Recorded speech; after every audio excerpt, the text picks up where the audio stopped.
Hello everyone. Just got my new Sig P238. Also have a DeSantis holster here. But I just kind of wanted to give a first impressions on it. This is my second one. My wife actually carries one as her concealed carry. And this will be pretty much my backup concealed carry. So let's make sure that the firearm is not loaded. We're clear. So this is the Sig P238 Sport is what they call it. It has the Sig night sights, and then in the front it has a TFO, so fiber optic night sight pretty much. One of the first things that I noticed about this firearm is when I pulled it out of the box were the grips themselves. I'm not sure if I'm a big fan of those right now. I did swap them out with some other ones and kind of liked the feel of these better, so I ended up keeping them on there. But very small, very concealable. Love the finish. It's all black with a bit of silver accents. Just in case you guys were wondering, this is the Sig 7-round magazine, and I do carry the Hornady Critical Defense. Nice little polymer tip on there. Just a preference. Feel that the round is nice, accurate, no issues with it. And then just in case, the holster is a DeSantis i5 holster. The nice thing about this one, it has an ambidextrous clip, so then I can swap it out from side to side, and it also allows me to change the canter of the clip itself. So then if I want to carry it as an appendix carry or side carry or back carry, you'd be able to move it around to find your best fit. So one of the things that I would like to tell everybody about this gun is very similar to 1911. So if you're familiar with the 1911, the Takedown is very similar to that. Pretty much a half slide, pin on the backside right here to push through. One of the things that I noticed, and I'm not sure if my wife does this or not, but when the gun is in condition 1, if you put the safety on, the slide is still able to retract. Not sure if I'm a fan of that or not yet. I know that because the holster is pretty tight, when the gun gets holstered, it actually pulls the slide back and it partially cocks the hammer. So we'll have to see how that works down the road. But for now, not too sure how I feel about it. The sights are nice, in my opinion. They very easy to find, very easy to track, and when it gets dark, they glow very, very brightly. So I don't know, maybe I'll take it apart and kind of go through some of the inner workings of it.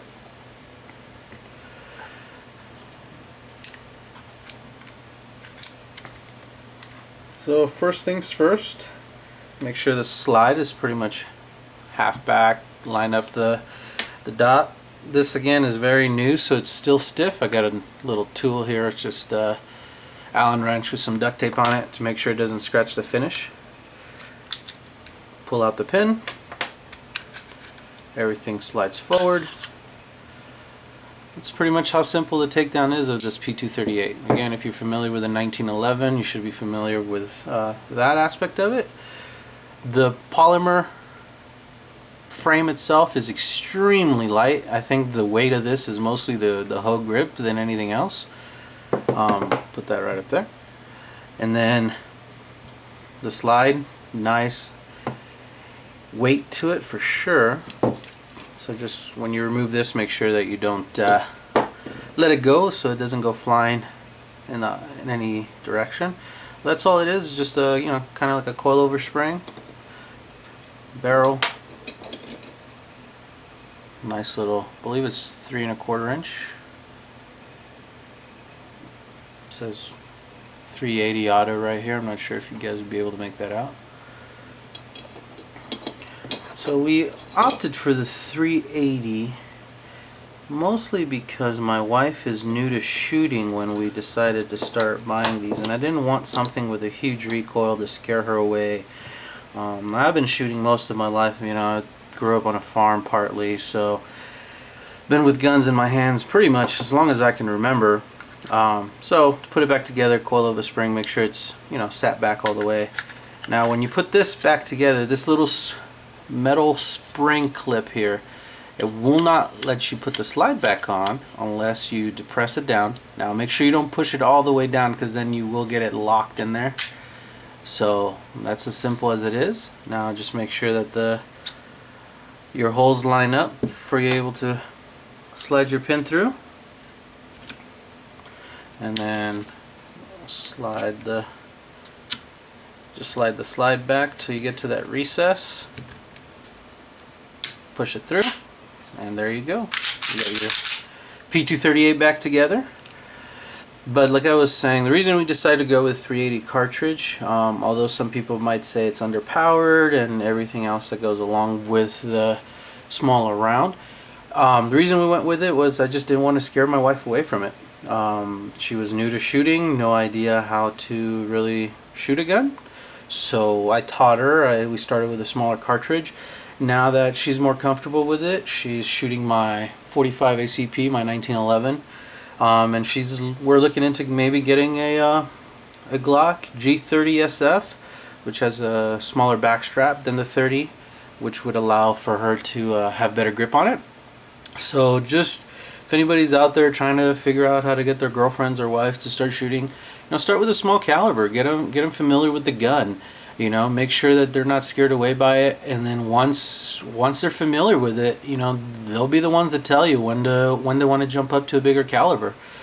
One of the reasons that I got this one is when we're out and about, and you know, my wife is carrying, or if I'm carrying and we leave hers in the car, having interchangeable magazines between mine and hers would come in handy if, you know, if the proverbial shit was to hit the fan. So, you know, do I feel bad about carrying a 380?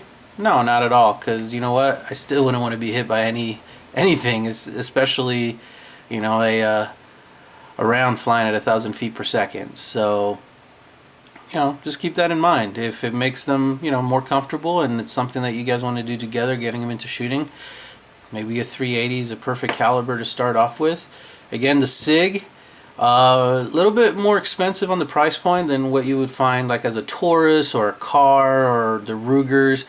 But the nice thing about this one is it has that single action trigger, so you don't have that extremely long trigger pull that you would find with a double action. It's very crisp trigger, you know, and that was one of the things that my wife really liked, was the fact that it is a crisp trigger. It's easy to pull. When you're aiming, you know, you don't have to wait all day to be able to pull or to fire the round. It just pulls right away. Keep that in mind. But you do have that extra step of having a safety to remove if that's how you want to do it, or, you know, if you don't want to carry the gun condition 1 with the safety up, then you might have to, you know, pull back the hammer before you can fire the gun. So just keep that in mind. You know, have them try out a few different pieces. Don't go out there and buy the cheapest, shiniest thing, because it might not be the gun for them, and you might scare them away from shooting altogether. Right now, even during the crazy gun buy, I was able to pick this up from Palmetto Armory for a little bit under $500. Once it's transferred and shipped and everything like that, it was still fairly economical. Although, like I said, you can go buy a Ruger